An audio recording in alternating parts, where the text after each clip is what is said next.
Galera, valeu demais pelos 600 mil inscritos, que maluquice galera, muito obrigado. Mas não vamos ficar por aqui, hein, bora chegar aí galera aos 700 mil inscritos. Então já dá aquele apoio pro canal e se inscreve e deixa um gostei aqui embaixo pra batermos a meta de 2007 likes. E agora, bora lá! Usando headsets VR, jogadores vão para espaços virtuais e se tornam verdadeiros habitantes desses mundos. Cada vez mais esses tipos de jogos imersivos têm se tornado populares, mas dentre todos, existe um que se destaca mais, sendo conhecido como Jogo Divino e contando com mais de 30 milhões de jogadores no mundo. O nome desse jogo é Shangri-La Frontier. Como aconteceu na épica batalha entre Sunraku e Weathermon, o protagonista usou sua vorpal crescente para aplicar o golpe que seria o derradeiro contra o Guardião da Tumba, o que colocaria ele para dormir de uma vez por todas. Através de Vashj, Sunraku decidiu descobrir a verdade sobre o mundo de Shangri-La Frontier, mas não sem antes fazer um favor pro Mestre Quailion. Sunraku deveria consertar um objeto que pertenceu aos divinos, mas como apenas um artesão antigo seria capaz de realizar tal feito, o Pássaro Azul decidiu transformar a Byleth em uma, e esse desafio a filha de Vashj aceitou na mesma hora. Sendo assim, um amante de jogos ruins, Hakuro Hizutomi, partiu rumo a mais uma jornada para conseguir uma unidade de operações mágicas e tornar a Byleth uma artesã antiga. Após chegar no local desejado, Sunraku libera a ferreira debaixo do seu disfarce. Para infelicidade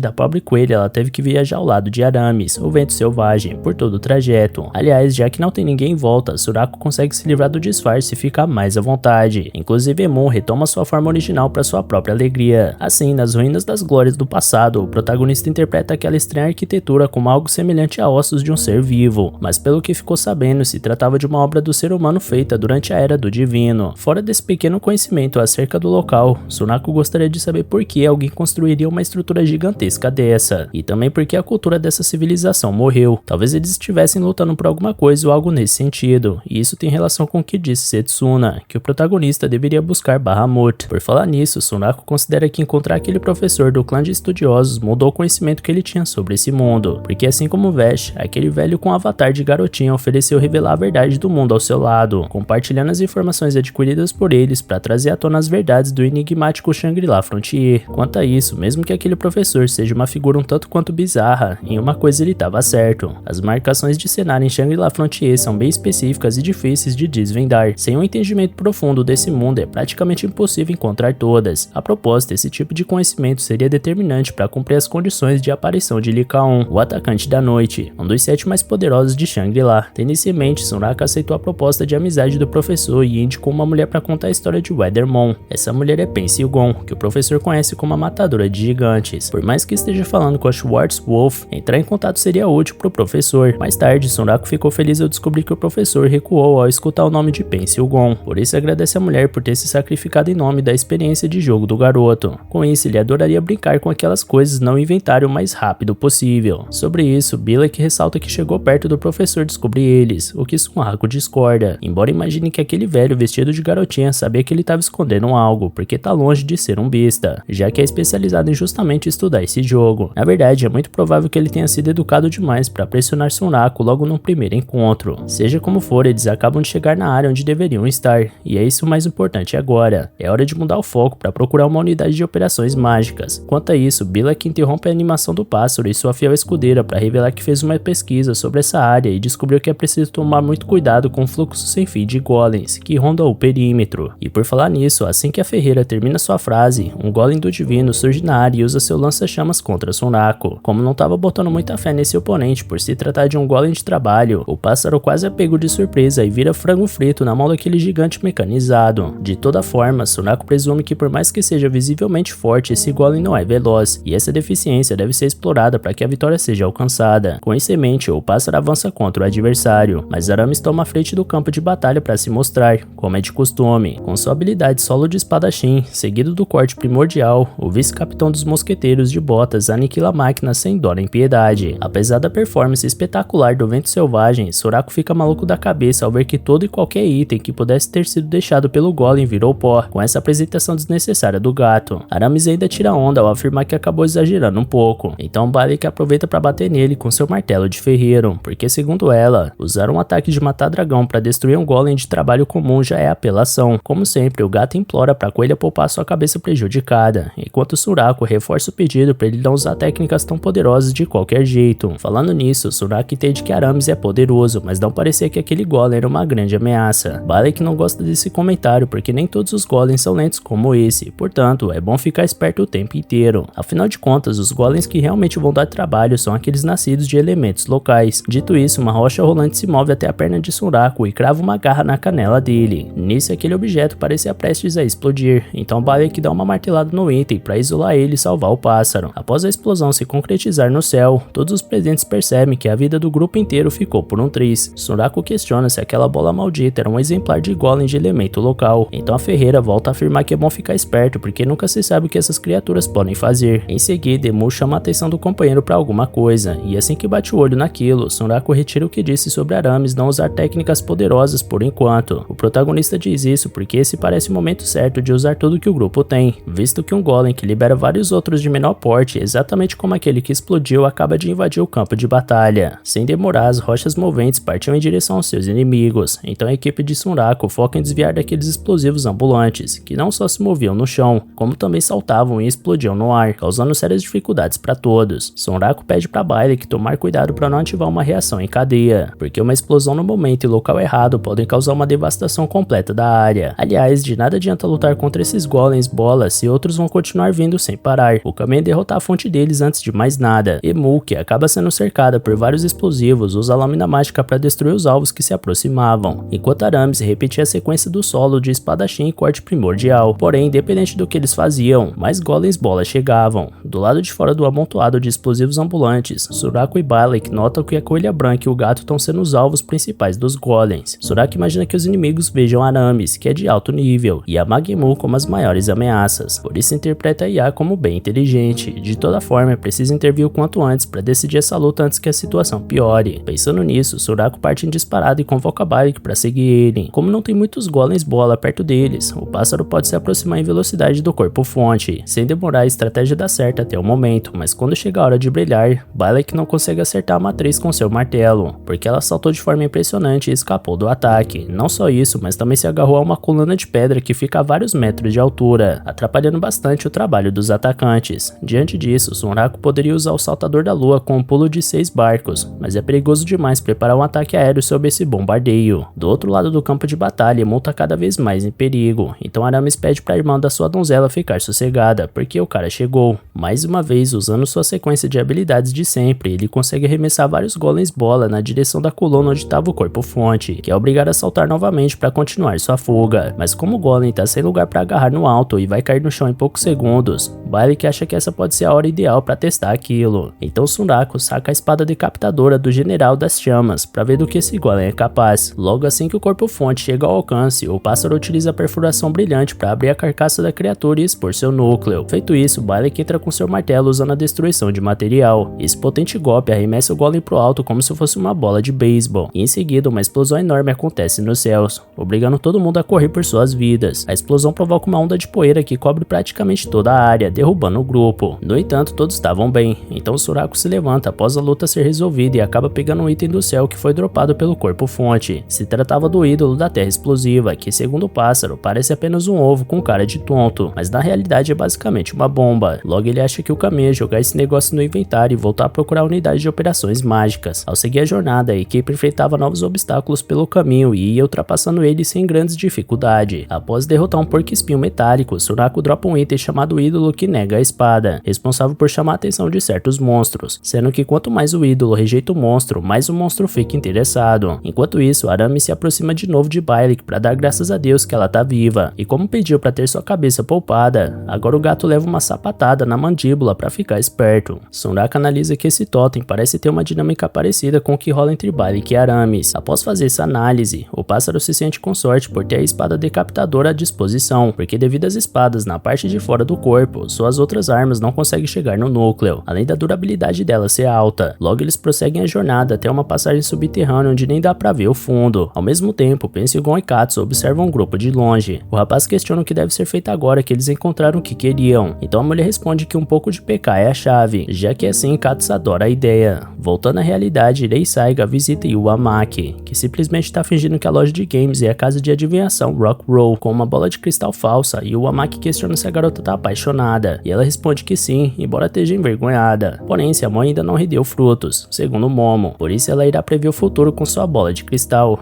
Olhando diretamente em seu elemento mágico promocional, a adivinha vê que o novo lançamento saiu há 2 dias e tá com desconto. Um jogo que divide opiniões de forma apaixonada. E o Amaki ressalta que Hakuri é um fã de mídia física e só tem esse jogo por ali, então ele vai aparecer nessa loja a qualquer momento para descolar seu exemplar. Dito isso, Rei precisa correr para se esconder, porque a lojista estava correta. Hakuri acaba de entrar na loja em busca de alguma novidade. Sem demorar, ele se depara com a super divertida Fantasy, um jogo que parece um verdadeiro lixo, exatamente como Hakuri gosta. Então, com a partida do garoto, Rei compra o jogo logo em seguida para seguir seu amor nos games online. Retornando a Shangri-La, o grupo de Sunhak imagina que a oficina deve estar no fim daquele buraco enorme, onde eles vão achar a Unitate do Operações Bashiga. Para determinar a altura, Bylek joga um item no buraco e espera fazer barulho no contato com o chão. Demora uns bons segundos até o som finalmente chegar, então todos notam que a profundidade é gigante. De repente, uma voz desconhecida surge dizendo que tem uma corda, então Sunhak estende a mão sem ter percebido que tratava de Pensilgon e Katsu. Ao notar onde se meteu, o pássaro azul foge descontroladamente, mas Katsu usa sua corda para laçar o protagonista e impedir sua fuga. Como Sunhaku correu, Pensilgon deduz que ele deu sua mensagem, então Katsu pede pro rapaz anunciar suas últimas palavras. Inconsolável, Sunhaku quer saber como foi encontrado, então Pensilgon lembra que ele encheu o inventório com materiais de cristal Scorpions, e que ela ainda vai interrogar ele para saber como ele conseguiu tantos, levando em consideração que esse tipo de coisa só aparece perto do penhasco do ninho de cristal. Na mesma hora, Sunhaku fica maluca ao recordar que compartilha o inventório com esses dois, porque tinha esquecido desse detalhe tão importante. Katsu achava que o pássaro estava tentando passar a perna neles, por isso vieram para as ruínas das glórias do passado. Bylek pergunta quem são esses dois, então Emo conta que os dois conhecem o Sunhaku. Katsu pergunta sobre a coelha marrom e o gato, então Aramis se apressa para se apresentar como um espadachim, porém a coelha impede na base da ignorância que ele dê mais um dos seus showzinhos nessa hora. Sunhaku complementa que aqueles ali são NPCs de missões únicas, sendo a coelha marrom uma ferreira chamada Bylek, enquanto o gato é um mestre espadachim chamado Aramis. Diante disso, Pensilgon elogia o progresso do protagonista, enquanto Katsu surta desesperadamente de raiva porque parece que ele é o único desse jogo que ainda não encontrou uma missão única. Pensilgon consola o companheiro dizendo que sorte também é importante nesses casos, mas isso não acalma o sujeito de jeito nenhum. Sunhaku avisa que vai mandar mensagem com todos os detalhes depois e que não se importa em ser peão dos dois, mas gostaria de receber ajuda com um reator de éter não padrão para cumprir as condições necessárias para consertar ele. Eles precisam de um item chamado de unidade de operações mágica, e tem uma grande chance que ela esteja embaixo desse buraco, por isso ele adoraria que o Katsu fizesse um bang jump para resolver a situação. O garoto não gosta da ideia e quer que o pássaro faça o trabalho sujo, mas Pensilgon entra na pilha do protagonista e também acha que o companheiro deve pular com a corda, então ele acaba dando o braço a torcer e se prepara para o salto. Sendo assim, ele amarra a corda em uma base segura e começa sua descida, enquanto os outros aguardavam apreensivos. Bylek salienta que mergulhar no desconhecido assim demanda muita coragem. Pensilgon comenta que se der ruim é só subir de volta, então a coelha responde que as pessoas são realmente como peões para essa mulher. Logo Katsu chega no fundo e nota que esse lugar parece uma espécie de porão de ficção científica. Seja lá o que for, ele grita pro alto que não viu nenhum inimigo, então o resto do grupo se prepara para descer também. Pouco depois, quando o Sunhaku é o primeiro a se juntar ao companheiro no fundo, Katsu ressalta que lá fora parece ruínas, mas essas instalações continuam funcionando. Por falar nisso, ele avança mais um pouco e acaba pisando em algum lugar que aciona um alarme. No mesmo instante, um robô é jogado no recinto como medida de segurança, e Pensilgon acha que isso parece coisa de Weathermon. Sunhaku acha que vai rolar outra daquelas lutas de meia hora, porque como Katsu bem sabe, esse robô parece ter uma alta tecnologia. De toda forma, eles não vão conseguir passar pela porta se não derrotarem ele, então Aramis se coloca à frente para enfrentar o adversário, porque segundo ele, não existem inimigos à altura de suas habilidades com a espada. Então, usando sua sequência de habilidades Swervant Solo e Primal Slash, ele atinge o alvo em cheio. No entanto, quando a poeira baixa, o gato nota que o oponente usou um escudo braçal para absorver o impacto e sair ileso. Bylek afirma que esse robô é diferente dos golems, mas Pensilgon garante que isso não será um problema, porque nesse grupo eles têm 3 pessoas que derrotaram um dos monstros mais fortes do jogo. Dito isso, Katsu anuncia que essa é a primeira missão conjunta do Wolfgang. Sem demorar, o primeiro membro do clã se apresenta para a batalha usando a técnica de lâmina vorpal, reflexo da lua V3. Essa habilidade pega o robô em cheio e causa danos, além de atrasar ele, então Sunhaku usa essa brecha para continuar na ofensiva, porém a mecha reage a tempo e dispara raios contra o pássaro, que é obrigado a recuar. Bylek e Katsu aproveita uma brecha para pegar o oponente desprevenido, mas ele consegue abrir seu escudo antes de ser atingido. Vendo que o pássaro tá perto da porta que tá protegendo, o robô volta a disparar raios laser contra ele. Então Sunraku percebe que a prioridade máxima dessa máquina é proteger o portão acima de destruir os inimigos que estão mais próximos. No meio disso, Katsu e a Coelha Ferreira se mantêm em cima do adversário, mas sem conseguirem resultados efetivos. Em seguida, é hora de Aramis e Emu intervirem. O gato conjura o Swerved Solo, enquanto a Coelha prepara o feitiço de adição. Combinadas com o Primer Slash e a habilidade de lâmina mágica da Emu, essa fusão de ataques causa uma brecha na armadura peitoral do robô. Pensilgon mira na fenda e arremessa sua lança de forma certeira, atravessando o peito da máquina inimiga. Perto da vitória, Sunraku comenta que esse robô pode até ser forte em circunstâncias normais, mas que o Wolfgang é DPS purinho e sempre vai pro tudo ou nada. Por fim, com sangue nos olhos, Byleth investe com a explosão titânica, Katsu com o ataque da escuridão e Sunraku com a perfuração brilhante. Feito isso, a batalha tá vencida e Pensilgon começa a se preocupar pelo fato do grupo só ter DPS e sempre depender de atacar feito louco pra vencer, mas o resto do grupo não parece ter a mesma preocupação e comemora a vitória como se não houvesse amanhã. Pensilgon se alegra por sua lança nem ter se arranhado naquele arremesso e Sunraku questiona se essa é a arma principal dela. A mulher explica que se trata da lança de Khaled Wolf, uma das 5 armas heróicas desse jogo e que libera a classe herói. Sunraku comenta que o Shangri-La Frontier tá perdido com uma heroína como ela, mas a mulher pede pro cara não falar desse jeito, porque heróis são basicamente iguais a assassinos, o que não melhora a situação. Enquanto isso, Katsu quebra a cabeça pra abrir a porta, mas até o momento, sem sucesso. Sunraku lembra que o sujeito tinha dito ter uma habilidade que abriria ela facilmente, mas o garoto com avatar feminino avisa que essa técnica tá só no nível 1, por isso a taxa de sucesso ainda é muito baixa. De toda forma, ele tenta mais uma vez usar sua habilidade sensor de ruínas, que avalia e desbloqueia o mecanismo delas, porém novamente não dá certo. Sunraku achava que o robô ia dropar alguma espécie de chave quando foi derrotado, porém Pensilgon responde que tudo depende dos números aleatórios. Ao escutar essa frase, Sunraku recorda que tem péssimas memórias associadas a isso. Pensilgon quer saber se ele tá falando do jogo Crônicas de Todos Coração, porque ele não conseguiu os itens necessários para curar a doença da sua heroína, e passou 3 semanas brigando com números aleatórios. Contudo, o pássaro pede para nem ser lembrado disso, até porque o jogo que deixou ele mais bravo foi o Crônicas de Todos Matarão. Para fugir do assunto, ele pede pro Katsu tentar de novo, e por sorte o destino, dessa vez a habilidade funciona e abre a porta. Com a análise concluída, o responsável comenta que o mecanismo foi feito para abrir ao escanear uma arma legada, e que essa é a diferença entre ele e Sunraku. Diante dessa provocação, Sunraku responde que o cara tá falando demais para alguém que nunca encontrou nada único. Em seguida, o grupo entra na oficina e fica encantado com a tecnologia disposta, enquanto Katsu se vinga da ofensa do pássaro azul. Pensilgon já pode sentir o cheiro de itens raros, e Sunraku acredita que a unidade de operações mágicas deve estar por ali. Sendo assim, todos os membros iniciam a busca pelo tão desejado item, cada um em um canto do laboratório. Sunraku aperta um botão aleatório e aciona um holograma de um monstro nunca antes visto, e presume que seja esse tipo de criatura que as pessoas enfrentavam por ali antes, até porque o símbolo de ômega que esse monstro carregava podia ser visto ao redor de toda a oficina. Esse tipo de símbolo geralmente é visto nas armas supremas, chefes ou coisas desse nível. Com isso na cabeça, Sunraku continua sem entender essa construção de mundo. Como ninguém tá achando esse item e o povo tá começando a perder a paciência, Katsu quer saber pelo menos com que esse negócio se parece. Então Byleth explica mais ou menos o tamanho que a unidade de operações mágicas tem. Emu coloca algum dispositivo na cabeça e pergunta pro Sunraku se ela tá maneira, mas o pássaro acha melhor a Coelha jogar essa coisa fora, o que irrita a Coelha. No entanto, enquanto tentava explicar o formato do item que eles estão procurando, Byleth simplesmente nota o objeto na cabeça da sua irmã e recolhe o mecanismo. Logo após celebrar com sua parceira por ela ter encontrado esse item tão valioso, Sunraku ressalta que tempo é dinheiro e se prepara para voltar para Rabbids. Porém, Pensilgon e Katsu seguram o sujeito pelo ombro, porque como eles tinham dito, o pássaro vai ter que ficar para discutir sobre aquela mensagem. Na sequência, eles abandonam a oficina e retornam para a caminhada, dessa vez com Sunraku amarrado pela corda de Katsu. Sunraku quer saber se tem gente querendo encontrar ele, então Katsu responde que desde que o grupo deles derrotou o Weathermon, todo mundo sabe que eles têm uma conexão, e que é a coisa mais irritante do mundo ficar cercado por feras que a todo momento ficam perguntando sobre Sunraku e sua companheira Coelha. Pensilgon conta que teve a chefe do Schwarzwolf vindo pessoalmente com a Tech Holder para negociar com ela. Pensando nisso, Sunraku questiona se o pessoal da Library ainda não falou com eles depois, e Pensilgon pergunta se Library é aquele clã de pesquisadores. Ao escutar isso, o pássaro trava na hora, então a mulher percebe que ele vendeu ela para aquele velhote. Sem saber como sair dessa enrascada, Sunraku explica que só queria aproveitar o jogo também, e embora a situação seja complicada, Pensilgon começa a pensar que talvez dê certo. Mas já que estão falando sobre isso, Sunraku ressalta que tem um evento da unidade de operações mágica. Katsu pergunta se Byleth vai precisar do Sunraku para isso, e quando a ferreira responde que não, o pássaro é jogado aos leões. Com isso, Pensilgon manda unidades de operações mágicas ficar com a Coelha Ferreira enquanto eles vão para Aid Holder. Desse Decidido isso, Sunraku e Emu ficam sem ter pra onde fugir. Chegando lá, Pensilgon questiona se Sunraku sempre usa esse lençol ridículo quando tá na cidade, e ele responde que é a melhor forma de se disfarçar. Além do mais, como é um equipamento pra cabeça, ele ainda pode usar com a marca do Lycaon. Em seguida, eles vão até um beco sem ninguém em volta pra ativar o portal pra oficina de Byleth, que vai ficar com a unidade de operações mágicas. Assim, eles se despedem dela e do Aramis e seguem a jornada. Voltando ao caminho, Sunraku confessa pra Emu que gostaria que ela também voltasse pra Rabbids, porque não sabe o que Katsu e Pensilgon estão tramando. Sobre isso, Pensilgon ressalta que tem planos pra Quelia, por isso precisa dela por ali, e foi só falar nisso que um grupo de pessoas com olhos vermelhos demonstra uma obsessão descabida pela Emu. Logo todos eles partem pra cima da Quelia de uma maneira doida. Sunraku sai correndo dali como se estivesse sendo vítima de um ataque zumbi, porém Pensilgon e Katsu seguram ele pra impedir sua fuga. O pássaro grita que tá sendo entregue de bandeja pro inimigo, então os dois respondem que Sunraku faria o mesmo. Sendo assim, ele e Emu olham pra trás e veem aqueles caras estranhos partindo como loucos atrás deles. No entanto, o protagonista percebe que não é o alvo dessa perseguição e arremessa Emu pra aquele povo ser o menor remorso. Como se fosse a última bolacha do pacote, o coelho se debate no meio do caos generalizado que foi instaurado e grita que foi traído por Sunraku. O pássaro responde que não é nada pessoal, porque sacrifícios às vezes são necessários. Katsu comenta que os cidadãos estão parecendo zumbis de carne fresca, enquanto Pensilgon confessa que sem Emu seria difícil acalmar a fúria da animalia. De repente, Momo surge dizendo que foi um convite repentino. Sunraku fica surpreso de Cyger Zero ter aparecido, enquanto Momo confessa que queria conversar com o protagonista há tempos. Afinal de contas, ela é a líder do clã Wolf Schwartz, Cyger 100. Cheia de vergonha, Cyger Zero se curva levemente para cumprimentar Sunraku, que retribui o gesto sem saber muito como agir. Por dentro de toda aquela armadura, Rei Saiga diz o quanto Rizutome parece bem mais legal e forte do que antes, por mais que façam apenas umas poucas semanas que os dois não se veem. Sunraku coça a cabeça e começa a sentir uma pressão ainda maior que o normal, enquanto Pensilgon implica com Momo que ela tá reduzindo o equipamento como sempre. Escutando isso, Sunraku se pergunta se as duas se conhecem na vida real, até que o professor chega de surpresa e agradece pela recomendação. Sem demorar, Pensilgon anuncia que tem um quarto na filial da Maçã da Serpente na cidade de Cristal, onde eles poderiam conversar com mais calma. Logo, todos os presentes se reúnem nesse mesmo estabelecimento para tratar dos assuntos pendentes, e Pensilgon deixa claro que Sunraku é o único capaz de responder as perguntas da Wolf Schwartz e da SF Zul. Por fim, ela pergunta se não seria bem mais chato ter eles no pé dele o dia todo. Dito isso, a própria Pensilgon pede para irem direto ao ponto, porque todos da Wolf Schwartz estão buscando informações sobre o monstro único, Lycaon, o atacante da noite. Em troca, Cyger 100 responde que está disposta a oferecer uma forma de tirar as marcas da maldição do Lycaon, o que deixa Sunraku extremamente intrigado, já que possui as cicatrizes daquela batalha. Segundo Cyger 100, o método é conhecido, mas seria muito mais fácil deixar o clã deles ajudar do que começar do zero. Sunraku responde que adoraria poder equipar o que quiser, enquanto a mulher complementa que o objetivo do seu clã é eliminar Lycaon, embora ela tenha vergonha de admitir que ainda não conseguiram lutar direito contra o monstro único ainda. Eles encontraram Lycaon algumas vezes por sorte, mas sempre levaram uma surra antes de ter informações úteis. Em meio a essa revelação, Sunraku reflete sobre o quanto deve falar sobre isso. Afinal, o cenário épico do Coelho Vorpal, fora Rabbids, não tem como ele falar sobre o Vieste de um palácio, os coelhos ou arames, porque no dia em que a Animalia descobrir sobre isso, sua vida tranquila no Shangri-La nunca mais vai existir. Nisso, Katsu deixa claro que quer ir embora, enquanto Sunraku reflete que precisa cuidar dos dois, porque eles já sabem do Byleth e do Aramis, especialmente a Pensilgon. Se Sunraku falar o menor pedaço de informação, essa mulher vai partir pra cima como um cão farejador. Por isso, por enquanto o pássaro vai se limitar a falar do Weatherbone e do Lycaon, usando esses assuntos para esconder as informações sobre Rabbids. Sendo assim, ele anuncia que não será possível derrotar monstros únicos só lutando contra eles. Tomando como exemplo o Weatherbone, para lutar com ele, é necessário aceitar o cenário único extra. Sobre isso, Pensilgon ressalta que monstros únicos são o centro de cenários únicos, e pelo fato do Lycaon ser um encontro aleatório, mesmo que exista a chance de lutar com ele, é bem possível que eles não consigam derrotar um inimigo desse nível, a não ser que o cenário correto seja ativado. Cyger 100 ressalta que a condição para isso pode ser encontrada no novo continente, que foi adicionado na última atualização, enquanto Pensilgon garante que não é impossível, mas ela acha que é mais provável que as condições que encontrar lá serão para os dois monstros únicos ainda desconhecidos. Sobre o novo continente, o professor espera que sua esposa, Massive Dynamite, não esteja causando problemas para Cyger 100, porém a mulher responde que ela é a mais empolgada de todas com o novo continente. O professor salienta que pela informação que tem de monstros únicos, os 7 mais poderosos já descobertos são até o momento Lycaon, o atacante da noite em primeiro, um lobo negro encontrado aleatoriamente, ou melhor, pelo que parece é uma loba. Em segundo, Sartnid do Abismo, uma espécie de polvo gigante que vive nos oceanos, mas ninguém nunca viu ele até agora. As informações que se tem são de NPCs atordoados pelo monstro. Em seguida, Swagworm, o governante dos céus, um dragão dourado que aparece como um encontro aleatório. cenário, assim como Lycaon, já que ele aparece aleatoriamente. Muitas pessoas chegaram a ver esse dragão, mas como ele voa é bem difícil de ser alcançado. É possível lutar contra ele na área do Santuário Magnânimo, e tem que se levar em consideração que esse monstro busca heróis para se ter um desafio à altura. Depois temos Orquestra, o Eco Infernal, que foi descoberto em um livro por um jogador que chegou até a Biblioteca Real do Reino de Ironverth, que governa esse continente. Dizem que Orquestra é capaz de controlar as ondas, se revestir de chamas e provocar relâmpagos, porém até o momento só se sabe o nome dessa criatura. Então, com Edermon, o Guardião da Tumba, são 5 monstros únicos. No meio desse discurso, Katsu tenta fugir despercebido, porém Sunraku faz questão de impedir na base da força. O professor complementa que eles da Library fizeram toda a pesquisa possível, mas a verdade é que todas as informações que eles têm já tá jogada na rede. Sobre isso, Pensigon oferece o Tomo da Verdade, versão do Guardião da Tumba, recheado de informações secretas e jamais antes vistas sobre o Edermon. Todos ao redor ficam assustados com a revelação de um item dessa preciosidade, enquanto Arthos ressalta que é um objeto super raro, do qual ela jamais se separaria em condições normais, mas já que o professor reconhece o valor de um item como esse, ela estaria disposta a se separar dele em troca de uma prova de boa fé. E para todos que não entenderam o que significa, ela quer dizer que quer uma grana preta em troca dessa bugiganga. Sem pensar duas vezes, o professor se aproxima na pressa e garante que paga o quanto a mulher quiser, enquanto Sunraku comenta de forma cínica que esse negócio vira lixo depois de você ler algumas vezes. Em relação a isso, Katsu tem certeza que Pensigon só tá tentando tirar tudo o que puder daquele velho. Enfim, Saiger-sen se pronuncia sobre o caso. Segundo ela, Wolf Schwartz está faminta por informação, e Sunraku é o único que pode conceder informações sobre Lycaon. Sunraku confessa que não sabe muito. Mesmo assim, Momo ressalta que qualquer detalhe é válido. Então ele conta que a atacante da noite possui ataques físicos bem rápidos, mas que ainda é possível parar eles. Quanto aos ataques com as patas dianteiras, eles seguem 3 padrões: diagonal, horizontal e vertical. Não existe tempo entre eles, mas tem muitas zonas seguras para se abaixar. Sunraku garante que vai explicar tudo em detalhes depois, mas já adianta que a mordida é o golpe mais importante dessa criatura. O protagonista até conseguiu evitar de tomar muitas mordidas, porém elas têm um atributo corroer, ainda que seja possível que todos os ataques de Lycaon possuam. De uma forma ou de outra, uma coisa que Sunraku pode garantir é que uma única patada daquela loba pode rasgar seus membros em pequenos pedaços, e depois ainda tem um ataque de área que é despejado como se fosse uma lança no campo de combate. Dito isso, Saiger-sen pede a palavra por um instante. Ela pensava que Sunraku só tinha lutado com Lycaon uma única vez, então é curioso o homem ter analisado isso tudo em um só confronto. Em relação a isso, Pensigon e Katsu deixam claro que o sujeito é um baita de um viciado que corre por aí com máscara de pássaro, e até esse apelido tosco faz Rei se animar como se fosse a característica mais atraente de um ser humano. Quando soube que Sunraku estava envolvido com Pensigon, Momo ficou se questionando quem ele era, mas agora começa a entender que Sunraku é o tipo de jogador que tem a capacidade de abalar esse jogo. Por falar nisso, ela deixa claro que o rapaz pode continuar falando, e que se quiser escrever sobre isso seria até melhor. Dito isso, Sunraku continua sua explicação, revelando que batalhar contra a atacante da noite é literalmente lutar contra um lobo gigante, mas tem um monte de coisa que ele também não sabe. Uma das coisas que ele lembra é que o último golpe que levou da Lycaon provocou uma reação que ele jamais imaginaria que acontecesse, principalmente se levar em consideração que ele tinha certeza que estava fora do alcance. Sunraku pensou que fosse um ataque inevitável, mas ele sabe que não é. O que ele tem certeza é que o Shangri-La não é programado para ter monstros que aparecem na sua frente do nada, e Momo concorda com isso. Afinal, isso seria comum em um jogo ruim, mas como estamos falando de um game que se dedicou tanto à sua construção de mundo, não faz sentido um monstro aparecer assim. Em outras palavras, essa é alguma habilidade de Lycaon que ainda não se sabe qual é. Se pudesse lutar com ela de novo, Sunraku até tentaria descobrir, mas não é como se você pudesse encontrar esse monstro em qualquer esquina. Após soltar essas informações, o pássaro imagina que deve ser o bastante, porque assim ele não vai precisar falar de Rabbids. Em seguida, Saiger-sen convida Wolfgang a trabalhar com a Wolf Schwartz, porém a Animalia faz questão de interromper e pedir para isso ser discutido só depois. Então ela pergunta se isso faz parte da pergunta inicial. Momo acha que não, até porque ela precisa conversar com alguém antes. Então a Animalia anuncia que agora é sua vez. Afinal, como membro da SF Zul, ela só quer saber sobre o reino dos coelhos vorpais, Rabbids. Dito isso, Sunraku levanta da cadeira no susto, enquanto a garota finaliza que para manter a honra do seu clã, ela precisa saber tudo que o pássaro sabe. Sunraku acha que ela quer informações sobre o cenário único relacionado àquela cidade. Então a garota revela que quer saber como conseguir uma entrada livre para a Terra dos Coelhos, justamente porque lá existe um cenário único chamado Viagem pelo País dos Coelhos. Mas quando o chefe do cenário é derrotado, a cobra comedora de coelhos, você é expulso e não pode mais voltar. Contudo, a Animalia ressalta que Sunraku não só tirou um coelho falante de Rabbids, como também pode ir e voltar quando quiser de lá. Se o garoto disser a ela como fazer isso, ela está disposta a fazer tudo em troca. Com isso, Sunraku achava que a Animalia queria as condições para desbloquear o cenário único em que ele fez amizade com Emou, mas já que a situação é diferente, ele conclui que pode dar um jeito. Talvez ele possa falar para ela como desbloqueou o convite do País dos Coelhos. Porém, no fim ele afirma que Emou pode explicar isso melhor do que ele, por isso ele adoraria que a garota devolvesse a coelha. Feito isso, Sunhaku e Katsu tentam acordar a coitada, que foi violentamente acariciada pela animalha durante todo esse tempo, mas nem como acionou isso era possível, já que assim Sunhaku puxa a orelha de Emu e diz pra ela que tem perfeitos especiais de Rabbids à vontade, tudo pago por ele. Dessa vez a coelha acorda desesperada em busca dos perfeitos na maior inocência. Aproveitando o sucesso do seu plano, o protagonista entra no assunto de Rabbids, sobre como é possível mandar jogadores pra lá que são capazes de se livrar da cobra. Sunhaku quer saber se é possível convidar essas pessoas de volta pra Rabbids, depois deles irem embora. Em relação a isso, Emu explica que depende do governo da cidade dos coelhos, mas que seu irmão, Edward, poderia conseguir esse favor, afinal ele é o rei de Rabbids. Sunhaku fica pensativo com essa última informação por achar que Vash era o líder de Rabbids. Em seguida ele pergunta se é possível falar com esse coelho, e Emu garante que sim, enquanto sai às pressas da reunião para providenciar esse encontro. Com a partida da coelha, Sunhaku quer saber se rola de deixar essa pergunta para quando ela voltar, porém a animalha nem tem outra escolha. Enquanto isso, o professor paga 100 milhões de money pelo tomo da verdade da Pensilgon. Depois ela solicita uma aliança entre todos os clãs presentes nessa mesa. A animalha aceita a ideia, embora ressalte que seu pedido ainda não foi atendido. O professor também aceita, porque essa aliança não vai mudar tanto suas atividades. Por último, Saiger-sen também decide se unir ao novo clã. Após essa reunião, Katsu deita na mesa para expressar seu alívio após a longa conversa, enquanto Sunhaku acha ruim o cara tá agindo como se ele tivesse feito algo ao invés de só ficar sentado quieto. Porém, o parceiro explica que demandou muita energia para compreender as coisas que Sunhaku tava falando, e ameaça contar porque as pessoas chamam ele de Tsushinoko pela internet. Antes de escutar a resposta, o protagonista expressa sua vontade de não ouvir mais apelidos estranhos relacionados ao seu nome. Então Katsu indaga se o pássaro acha que ele não anda entregando informações demais pros outros. O pássaro supõe que esse tipo de informação que passou não vale muita coisa, porém Katsu explica que ao contrário dos jogos antigos, essa é a era dos games imersivos, e apenas saber o movimento dos seus inimigos já concede vantagens maiores do que se pode imaginar, especialmente com monstros únicos, porque eles não são chefões normais da história que qualquer jogador bateria de frente. A informação sobre eles é extremamente valiosa. Tirando isso de lado, Pensilgon comenta que todos os clãs são uma ótima aquisição para a formação de um clã unificado, embora o SF Zou possa ser um problema, porque eles são um bando de tapados que mal sabem a diferença entre um monstro e um NPC. Se eles conseguirem chegar em Rabbids, só Deus sabe o que vai acontecer por lá. Sobre isso, Sunhaku acha que eles vão agir insanamente e sair abraçando cada coelho que surgir pelo caminho, enquanto Pensilgon complementa que não vai se meter no tipo de cenário único que o protagonista tá escondendo, mas só espera que ele não faça nada estúpido e deixe tudo cair na mão de outra pessoa. Em seguida, a mulher conclui que seu objetivo original de montar um novo clã foi conquistado, porque assim ela pode acessar os benefícios que os outros clãs aliados possuem. Sendo sincero, Sunhaku não esperava que todos os outros iriam aceitar o convite, então Pensilgon conta que enxerga isso como uma forma de troca de favores, porque eles entrarem em troca de mais informações que podem conseguir, mas é claro que essa informação não será dada tão facilmente, porque segundo a mulher, eles têm 5 cartas na mão nesse momento. A primeira é que, sendo o primeiro grupo a completar um cenário único EX, eles conseguiram informações sobre Bahamut. Em segundo, eles ganharam acesso ao inventório e às armas do legado que lá estão. Em terceiro, eles possuem acesso exclusivo ao trabalho do artesão antigo que apenas Byleth tem. Em quarto, Sunhaku tem acesso a Rabbids e às informações sobre a existência de Cat Sheets e todas as coisas relacionadas àquela cidade dos coelhos. Em quinto, eles possuem acesso privilegiado ao próximo cenário único EX. Com essas 5 cartas, eles têm o poder de controlar ou até matar outras pessoas apenas com esse tipo de informação. Segundo a líder, o novo clã consistido em apenas 3 membros pode liderar clãs que servem a eles, o que coloca eles um passo à frente até dos jogadores mais viciados de Shangri-La Frontier. Sinceramente, Pensilgon acha que essa é a coisa mais divertida de todas. Dito isso, Sunhaku comenta que a senhorita tá fazendo aquela cara de perversa de novo, então ela complementa que recorreu muito ao bastão no United Rounds e que é hora de mudar um pouco de equipamento. Na verdade, Katsu teme que seu grupo soe mais como os gênios malignos que eventualmente são derrotados por outros jogadores. Caso isso aconteça, Sunhaku confessa que vai entregar seus camaradas e fugir para Rabbids. Enfim, Pensilgon e Katsu se despedem de Sunhaku e pedem pro pássaro não correr da próxima vez que ele for chamado. Após ficar sozinho, ele reflete que Emu não voltou até agora, por isso fica curioso sobre o processo da Byleth e conclui que precisa passar em Rabbids, mas para fazer isso, ele precisa literalmente ir de base ao morrer e reviver num ponto de salvamento. Dessa vez, quando voltar para lá, ele promete farmar igual louco os itens que aqueles inimigos droparem antes de seguir para a Terra dos Coelhos. Dito isso, ele retorna até a área dos escorpiões e corre mais uma vez dos gigantes de cristal, mas dessa vez parece mais consciente do que tá fazendo. Em dado momento, após ser atacado por vários monstros de uma vez só, ele aproveita para entrar no inventório e imagina que os escorpiões já devam estar em pedacinhos do lado de fora após todos saltarem juntos para cima dele. Portanto, o pássaro só precisa sair e coletar os itens dropados. No entanto, ao voltar do inventário, ele nota que não tinha nenhum escorpião e nenhum item espalhado, o que deixa ele confuso, já que cronometrou seu retorno. Pelo que parece, os monstros podem ter parado antes de colidir. Isso faz Sonrako imaginar que essa IA não é tão esperta. Contudo, de repente uma garra de escorpião atravessa o chão de cristal e pega o garoto de surpresa, zerando o HP dele na mesma hora. Ao ser vítima de uma armadilha, Sonrako nota que esses monstros estão agindo completamente diferente de antes. Por isso xinga os administradores do Shangri-La por terem atualizado o jogo sem avisar. Enfim, após cair no chão com tudo, Sonrako respawna na hospedaria de Rabbids e decide deslogar um pouco. De volta ao mundo real e inconformado, Hakuro bebe um gole de energético e checa as notícias sobre o jogo, onde os administradores alertavam que padrões de movimento de alguns monstros foram corrigidos. Ele imagina que isso aconteceria uma hora ou outra, mas só não queria que fosse agora. Por isso, o garoto imagina que esse é o jeito dele conseguir dinheiro rápido e ele acaba tendo a ideia de matar eles com esse método de fogo amigo. Aliás, ele considera ineficiente upar apenas matando inimigos fracos, e nesse sentido os escorpiões de cristal eram um alvo perfeito. Porém, agora Hakuro precisa ajustar seus planos, porque já não pode mais usar essa estratégia do fogo amigo. Não existe chance dele bater de frente com eles. Dito isso, ele deixa a latinha de energético cair da mesa, mas acaba pegando no ar antes dela atingir o chão. Esse movimento faz o rapaz lembrar da gravidade e, consequentemente, do motor de física. Emparelhando isso com a inteligência artificial deles, ele poderia matar todos eles e fazer seu plano dar certo. Segundo Hakuro, esse momento está sendo um momento maçã de Newton 2.0, mas só isso sozinho não será o bastante. Talvez tenha mais algum elemento que ele poderia usar nessa nova estratégia. Então conclui que poderia utilizar o Skywalker, que permite um segundo salto no ar. Ao analisar os movimentos dos escorpiões de cristal e decifrar seus padrões, o cara poderia alcançar o método perfeito através de tentativa e erro. Rindo maliciosamente, o jogador comenta que os administradores podem até ter pensado que acabaram com ele nessa atualização, mas eles não poderiam estar mais enganados, porque isso jamais seria o bastante para destruir Hakuro Hizutomi, visto que certamente ele vai achar outros bugs para explorar e obrigar os caras a consertarem. Pouco depois, ele retorna ao Shangri-La e encontra Emu na hospedaria. A coelha avisa que seu irmão Idlewater ia pensar na proposta, por isso pediu pro Sonrako esperar. Fora isso, Byleth pediu pro pássaro dar uma passada na forja dela. Sonrako se enche de animação e chama Emu para acompanhar ele nesse rolê. Então a parceira pergunta por que o jovem tá cheio de energia. Ele explica que foi na casa de um amigo, mas foi chutado. Por isso pensou em uma forma de acertar as contas. Como esses parceiros são tímidos, eles devem vir em grupo para matar Sonrako. Em relação a isso, Emu questiona se eles realmente são amigos do coitado. Ao chegar na forja, Sonrako vê que Byleth estava usando um aparelho na cabeça para examinar a arma do legado e estudar a forja da Era da Divindade. Sendo assim, Sonrako traz a catapulta cometa do inventário e deixa a ferreira de boca aberta. Logo ela garante que vai dar tudo certo e pede pro cara voltar amanhã de manhã, porque ele vai mexer nessa catapulta nesse exato momento. Pegando o gancho, Sonrako fica empolgado e mal pode esperar pro ferreiro atingir o nível de artesão antigo. Mas já que o amigo falou desse assunto, a ferreira gostaria de pedir um favor. Quando se tornar artesã antiga, Byleth será capaz de fazer novos equipamentos com as habilidades que aprender, e não apenas reparar eles, como um ferreiro qualquer faria. Mas é aí que tá a coisa. Em relação aos materiais que Sonrako trouxe dos escorpiões de cristal, Byleth quer fazer uma nova arma do legado com eles, mesmo sabendo que são itens muito difíceis de conseguir e que ela pode estragar muitos deles no processo de forja. Mas é exatamente por isso que a coelha pede que o herói traga muito material, porque sua alma de ferreira disse a ela que se tentar o bastante, conseguirá produzir o equipamento mais fino que já fez. Ao terminar essa declaração, Byleth se ajoelha perante Sonrako e implora que ele traga esses itens. Então ele garante que vai proporcionar o material necessário para ela colocar a mão na massa. Empolgada, Byleth quer saber o que o guerreiro quer que seja construído, como lâminas gêmeas, por exemplo. Porém, Sonrako reflete que já tem 3 pares desse tipo de arma, portanto decide que prefere ampliar suas opções de combate. Após definir o que queria, ele chama Emu para subir de nível, mas antes disso ele decide passar no Pets para encomendar um item. Chegando lá, ele mostra ao mercador um item que encontrou na Estrada das Glórias passadas, e o coelho explica que se trata do ídolo da espada negadora, um item extremamente raro que vale uma bolada. O mercador oferece 300 mil money pro jogador, uma grana que Sonrako mal pode acreditar que esse ídolo vale. Além disso, Pets avisa que se Sonrako conseguir para ele mais ídolos, modelos, depois dos 7 colossos, ele vai descolar uma grana preta por esses itens. Imediatamente, o espírito de colecionador de Sonrako grita dentro dele. Após isso, o garoto vai até a loja de livros mágicos e descola um para Emu, que salta de alegria com o presente pela possibilidade de invocar uma nova magia com isso. Feito isso, ele anuncia que é hora de acabar com aqueles escorpiões de cristal, mas antes eles precisam ganhar alguns níveis no cânion interior das almas antigas ao matar os undeads. Aliás, o pássaro promete pro Byleth que vai conseguir mais materiais do que ela jamais imaginaria ver. Sem demorar, a dupla vai até o cânion para conseguir XP e corre atrás do primeiro zumbi Wyverns que vem pela frente. O monstro tenta fugir, porém Emu lança correntes mágicas que prendem o alvo. Então Sonrako ataca com a perfuração brilhante e elimina ele. Com isso, o jogador comenta que comprar o livro de feitiços foi a melhor opção, e Emu promete cuidar direitinho dele. Em seguida, seguida, um general do Lahan surge no Canyon, um monstro que Sunraku desejava que aparecesse pelo alto grau de XP que ele proporciona. Enquanto ataca o inimigo, ele reflete que no Shangri-La Frontier, sempre que ganha um nível, você aprende habilidades novas ou tem suas velhas skills aprimoradas. O que decide se você vai desenvolver novas habilidades é o quanto de experiência de batalha você tinha anteriormente. E Sunraku não ganhou um único nível desde que derrotou o Weathermon, e Mu lança as correntes mágicas que prendem o do Lahan. Sunraku conclui que toda a experiência de batalha acumulada que ele tinha até ali vai se manifestar assim que ele subir de nível dessa vez, por isso ele ataca com a queda heróica, um nome aleatório que ele inventou nesse momento para o golpe que acabou de cortar o general do Lahan no meio. Feito isso, o jogador passa pro nível 79 e ganha várias skills novas, além da tão falada Skywalker ter se desenvolvido. De volta a Rabbids, o pássaro deixa sua parceira para trás para seguir viagem sozinho, e percebe que ela tá um pouco mais maleável hoje, provavelmente por ter ganhado um livro de feitiços. E Mu pergunta se deve esperar na cidade, então o companheiro pede para ela esperar nesse mesmo beco depois do nascer do sol. Assim, após Mu ir embora, Sunraku reflete que sua intenção não é voltar para Rabbids após morrer. Logo ele volta até a área dos escorpiões após se sentir pronto para enfrentar eles de uma vez por todas. Então, ao arremessar um pequeno cristal pro alto, ele pondera que o motor de física é aplicado a tudo nesse mundo. Quando o cristal alcança o chão, vários escorpiões surgem de uma vez, então o jogador volta a correr para atrair os monstros, enquanto reflete que nesse jogo, diferente dos games lixos, as maçãs caem no chão, e se você for empurrado por trás, você cai pra frente. Ou seja, a física do Shangri-La simula a física e a gravidade da vida real. Pensando nisso, Sunraku corre até a borda de um cristal que dá num precipício, ativa sua habilidade salto de 7 barcos e pula na esperança dos escorpiões caírem na sequência. Quando isso acontece, levando em consideração que o próprio Sunraku sofreu a queda, ele usa o pulo duplo da Skywalker para escapar da morte, e contempla com um sorriso no rosto sua estratégia dando certo. E galera, regaça aí no like aqui embaixo e comenta no vídeo para incentivar a gente ainda mais a trazer continuação desse anime, beleza? Valeu galera, se cuidem!